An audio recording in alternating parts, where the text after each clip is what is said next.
Okay, and I'm going to remind you right off the bat, we're on regular radio, so it's not internet radio, so we gotta handle this delicately because. But I do have to get into the topic.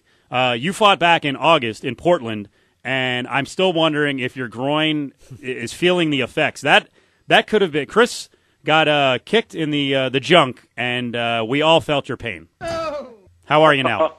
I'm doing fine. Yeah. I think everything's back in order down there. Is that right? So. I haven't had a chance to try it out yet. I got my wife. I got her pregnant right before the fight, so I got a little one on the way coming to March 10th. So glad I got that out of the way before the Gonzaga fight. Seriously, make sure you might not be able to have any more. Wait, so that's it? The wife cut you off? What's that? The wife cut you off? That's it? You can't? There's no other action? No. You Midwest guys, freaking Midwestern values. My co-host Dave would be all over his pregnant wife. Come on now. Yeah, there you go. That's it, huh? All right. Well, so you're gonna be very aggressive and angry going into UFC. A lot of pent up energy. So we got to go back to that night though, because I mean it was ridiculous, and we saw. I think it was the Ultimate Fight Night 20 card. A kid got kicked, and Nick Lentz, who I'm sure you're familiar with. Nick actually had his cup. He had a metal cup split. Yeah, and I had the same cup on. Yeah, amazing. Well, I can't believe it. I'm starting to wonder if these metal cups are worse than the plastic ones. Right. You mean the same type of cup. You weren't wearing Nick's cup. No, the same type of cup. I was going to say that's why it split on Nick, because the Gonzaga had already destroyed it on you. Jesus. Yeah. I know it's a sick situation, but tell us what you're thinking. You're going against a guy who's like 6'2", 255. As soon as you get up, he wants to freaking beat the living crap out of you. You're on the ground. I mean, how awful is that to sit there, you're prone in front of 17,000 people? Yeah, exactly. I kind of, you got to give it to him a little bit. I mean, he knows he's got me hurt. He's going to come out and go for the kill, I guess. It's part of his nature, but I guess for me, it was one of them deals where I'm sitting there in front of thousands of people. My debut, and I'm not the type of guy that will lay down for anything. So I kind of let my pride get in my way, and I decided to keep fighting when I probably shouldn't have. Is anyone ever really ready to fight, even after like the 5-minute break?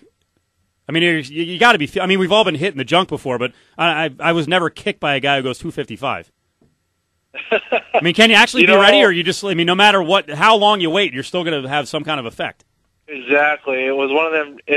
It's like I knew I was badly hurt, but like I said, I let my pride get in my way, and I'm the type of guy that isn't going to just lay down for anything. So I just kind of got stubborn and said, let's do this, And it was a lot of mixed confusion going on in the ring with the ref and the doctor. And I mean, to be honest, they didn't know what the hell they were talking about and what to do. Like, what were they saying? Situation. What were they saying to you? Well, I mean, I got the doctor tell them.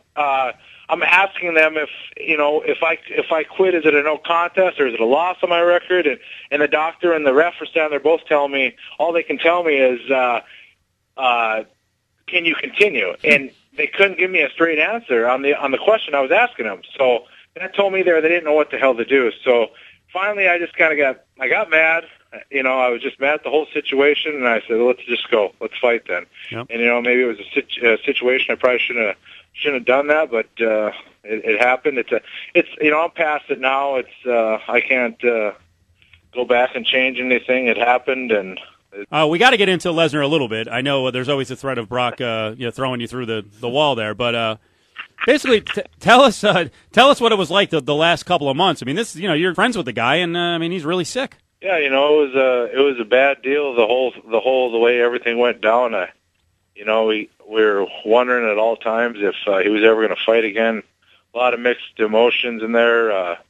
It was a bad thing, and no one knew what was going to happen. And luckily enough now everything comes out on the right side, and looks like he's back. He was barnstorming yesterday. Did you see any of the internet stuff on his comments? I caught a little bit. I didn't catch anything on the Obama stuff or any of that, but yeah. I caught a little bit of the first part of the interview. So he's back working for a little while now. He said he was feeling good. He's up to 273. He'd gotten down to 248. Amazing, right? A small 248. But he said he's back. And that he was throwing you and Cole Conrad, who goes about 285, he was throwing you guys around like sacks of potatoes. Hey, that's Brock for you. He's a character.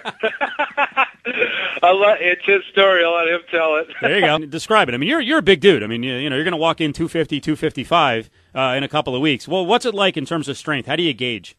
I mean, Brock is, like I've always said, Brock is just a different, he's a different human being. He's a beast. He's nothing like you've ever felt before. A lot of people ask me, what's it like to roll with Brock? What's it like to spar with Brock? He's a whole other animal. Let's just put it that way. And it's not all. It's great. It's an honor to train with the guy.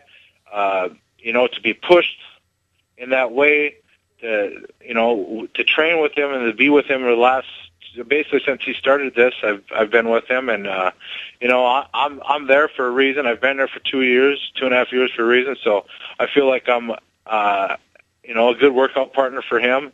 That's why I'm still around, and he's an amazing athlete. That's Chris Tuchscherer with us, UFC 109, Mandalay Bay, coming up in a couple of weeks. Tickets available. You got the full fight card, and Chris is on there with his second UFC fight. He's going to be going against Tim Hague, and the main event, Couture against Coleman. Yeah, he potentially is going to face the winner of Shane Carwin and Frank Mir. Who is he going to have a tougher time with? Can Mir pose a better threat? He's putting on a lot of weight. He'll probably walk in, 270 this time around instead of 250 like he did last time. Or do you look at Shane Carwin as a guy who's more dangerous to Brock? Frank Mir can put on all the weight he wants, but when you're someone that's not used to having that weight on you, and like as far as like Brock, he's used to being heavy like that, and he's used to using his strength like that. I don't think you pack a bunch of pounds on somebody, even if it's all muscle weight, you still got to know how to use that muscle weight. Yep. So it's going to help out Frank Mir a little bit, but it's not like if he puts on 30 pounds of muscle that he's just going to all of a sudden be this monster of a guy. Writing all the stories up on Yahoo and talking about it on the air, the UFC 100 fight, I heard so many people just say, he just got on top of him and overpowered him. Like, there's a lot of technique to what Brock was doing.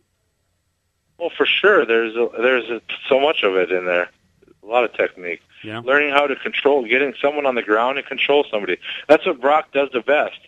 He gets someone to the ground, and it's knowing how to control the guy when you're on the ground and strike and make it effective when you do strike. So your fight against Gonzaga, was there any way you could learn anything, or did the low blow just kind of ruin the whole fight, and it wasn't a learning experience? I was in La La Land, let's put it that way. Yeah.